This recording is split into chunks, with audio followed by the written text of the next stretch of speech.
انسان جو اس کائنات کی خوبصورتی کو دیکھتا ہے تو اس کے دل میں ایک سوال ضرور پیدا ہوتا ہے کہ جس نے یہ چاند، ستارے، سمندر اور پہاڑ بنائے ہیں، کیا میں اس ذات کو دیکھ سکتا ہوں؟ It's beautiful.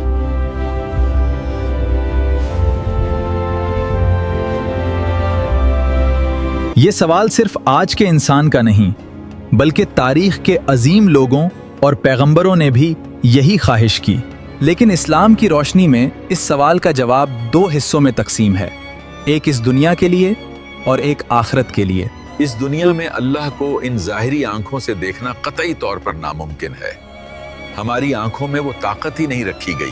ہماری آنکھیں تو سورج کی روشنی کو بھی چند سیکنڈ سے زیادہ برداشت نہیں کر سکتی، تو پھر اس رب کے نور کو کیسے دیکھ سکتی ہیں جس کے نور سے یہ سورج روشن ہے؟ اگر میں ایک چھوٹی سی مخلوق کی چمک برداشت نہیں کر سکتا تو خالق کا جلال کیسے سہ سکوں گا؟ یہ دنیا امتحان کی جگہ ہے اور یہاں اللہ کو غیب میں ماننا ہی اصل ایمان ہے۔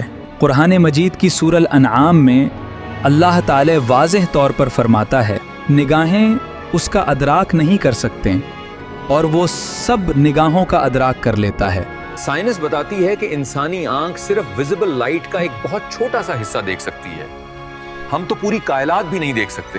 جب ہم اس کائنات کی بہت سی چیزیں جیسے کشش، سکل، گریوٹی یا ہوا کو نہیں دیکھ سکتے تو پھر اس رب کو کیسے دیکھ سکتے ہیں جو زمان و مکان کی حدود سے ہی باہر ہے؟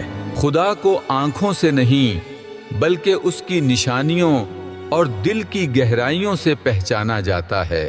لیکن اس کے باوجود اللہ سے سچی محبت کرنے والوں کے دل مچل اٹھتے ہیں۔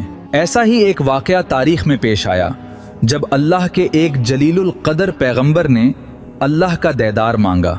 وہ پیغمبر جنہیں کلیم اللہ کہا جاتا ہے، حضرت موسیٰ علیہ السلام۔ یہ واقعہ ہمیں بتاتا ہے کہ اگر دنیا میں اللہ کی تجلی ظاہر ہو جائے تو کیا ہوگا۔ جب حضرت موسیٰ علیہ السلام کوہ طور پر اللہ سے ہم کلام ہوتے تو اللہ کی محبت ان پر غالب آ جاتی۔ ایک دن انہوں نے اللہ کی بارگاہ میں وہ عظیم التجا کر دی جس کا ذکر قرآن میں ہے۔ ربم ادرنی انظور الیک، اے میرے رب مجھے اپنا جلوہ دکھا تاکہ میں تجھے دیکھ سکوں۔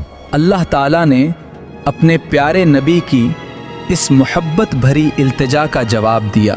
اللہ نے فرمایا، لن ترانی، تم مجھے ہرگز نہیں دیکھ سکتے، لیکن یا اللہ میرے دل کی بے چینی کو قرار دے دے، مجھے اپنے نور کا جلوہ دکھا دے۔ تب اللہ تعالی نے فرمایا کہ اے موسیٰ، اس سامنے والے پہاڑ کی طرف دیکھو، اگر یہ پہاڑ میری تجلی برداشت کر کے اپنی جگہ کھڑا رہا تو تم بھی مجھے دیکھ لو گے۔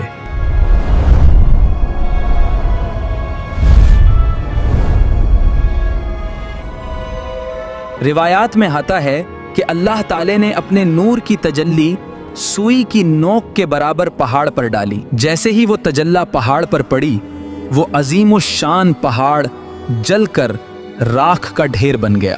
اس جلال اور دہشت کو دیکھ کر حضرت موسیٰ علیہ السلام وہیں بے ہوش ہو کر گر پڑے۔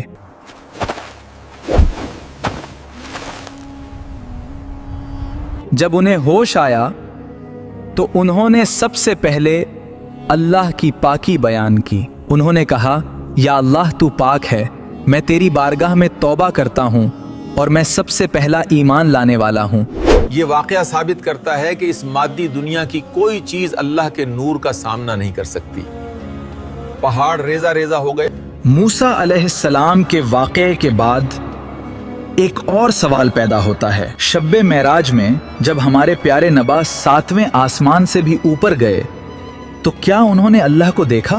یہ تاریخ کا وہ عظیم ترین سفر تھا جہاں فرشتوں کے سردار حضرت جبرائیل کی بھی حد ختم ہو گئی تھی۔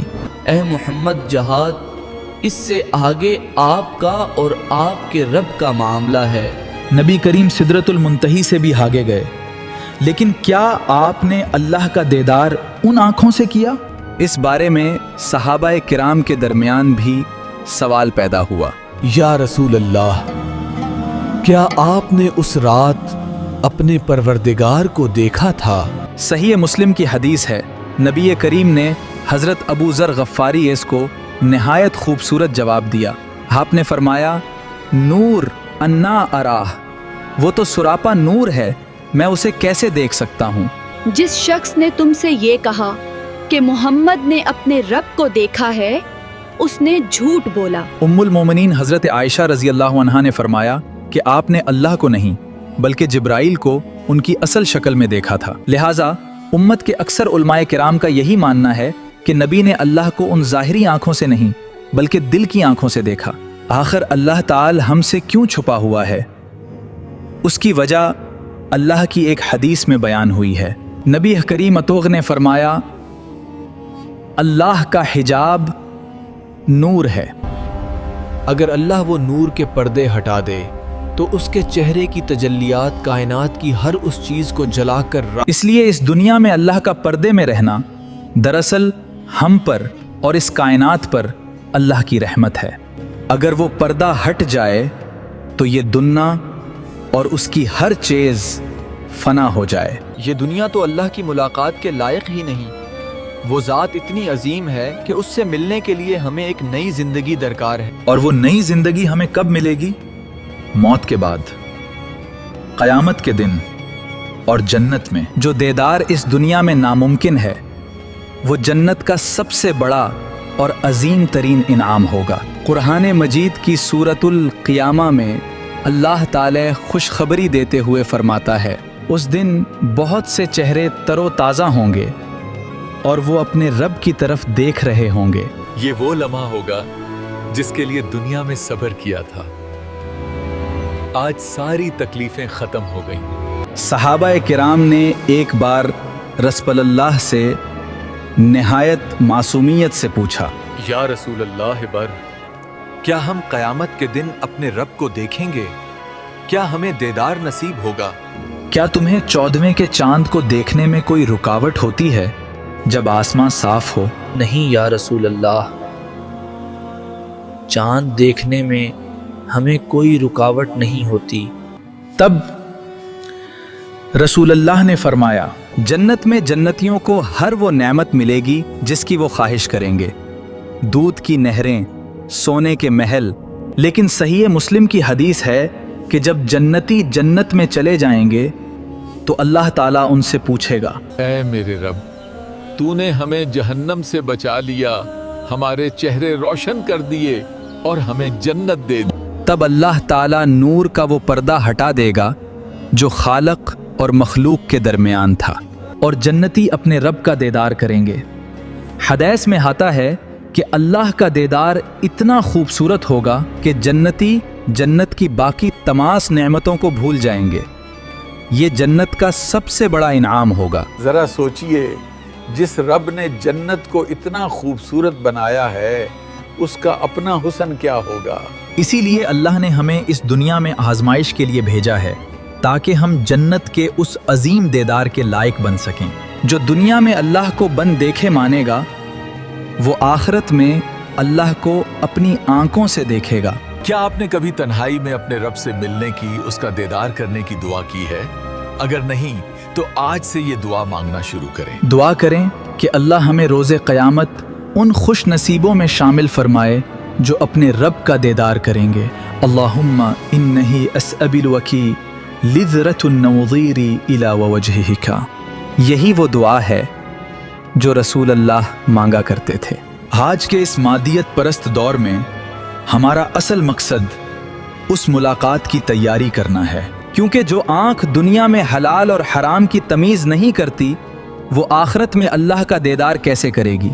دین کا حصہ کا مقصد آپ کے دلوں میں اسی ملاقات کی تڑپ پیدا کرنا ہے۔ اگر آپ کو یہ حقیقت جان کر سکون ملا ہو تو اسے اپنے پیاروں تک ضرور پہنچائیں۔ اس ویڈیو کو صدقہ جاریہ سمجھ کر شیئر کریں اور اپنے آخرت کے سفر کی تیاری کریں۔ مزید ایسی معلوماتی اور روح پرور ویڈیوز کے لیے دین کا حصہ کو سبسکرائب کریں۔ اللہ حافظ۔